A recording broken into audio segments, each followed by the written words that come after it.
ماہ رمضان اور روزے سے متعلق امور کا ذکر کرتے ہوئے اللہ سبحانہ وتعالیٰ فرماتے ہیں وَإِذَا سَأَلَكَ عِبَادِي عَنِّي فَإِنِّي قَرِيبٌ أُجِيبُ دَعْوَةَ الدَّاعِ إِذَا دَعَانِ فَلْيَسْتَجِيبُوا لِي وَلْيُؤْمِنُوا بِي لَعَلَّهُمْ يَرْشُدُونَ۔ اور جب میرے بندے میرے بارے میں آپ سے پوچھیں تو آپ کہہ دیں کہ میں قریب ہوں، میں پکارنے والے کی پکار کا جواب دیتا ہوں جب بھی وہ مجھے پکارے،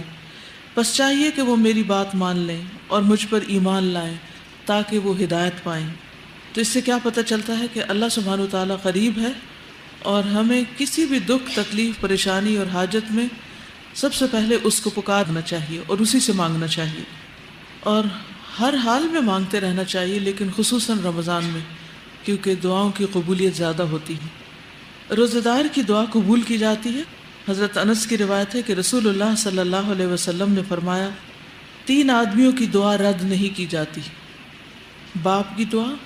روزہ دار کی اور مسافر کی۔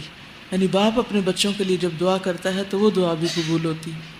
اور اسی طرح روزہ رکھنے والا، اور پھر جب آپ سفر کی حالت میں ہیں۔ ویسے تو جب آپ گھر سے یہاں تک آتے ہیں تو یہ بھی ایک چھوٹا سا سفر ہی بن جاتا ہے،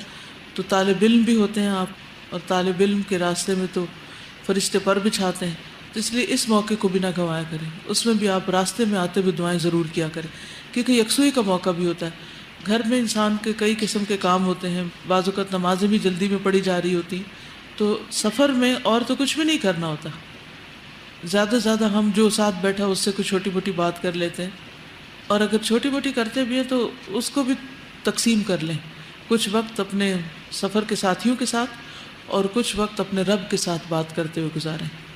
اور اگر آپ خود ڈرائیو کرتے ہیں تو گاڑی میں کہیں لکھ کے لگا دیں تاکہ بیٹھتے ہی آپ کو یاد آ جائے۔ اگر آپ پبلک ٹرانسپورٹ پر سفر کرتے ہیں تو آپ دیکھ لیں آپ کے ہاتھ میں بیگ ہوتا ہے، یہ کیا چیز ہوتی ہے جس کے ساتھ آپ کو ریمائنڈر، صرف دعا کا لفظ لکھ کے ریمائنڈر ڈال دیں۔ کی چین ہوتا ہے نا، کی چین کے اندر ایک چھوٹا سا ٹیگ اس طرح کا ڈال کے اور اس کی چین کو اپنے بیگ کے ساتھ لگا لیں، تو اس سے کیا ہوگا کہ جو ہی آپ بیٹھیں گے بیگ گود میں رکھیں گے تو دعا سامنے آ جائے گا لفظ، اور آپ کو یاد آ جائے گا۔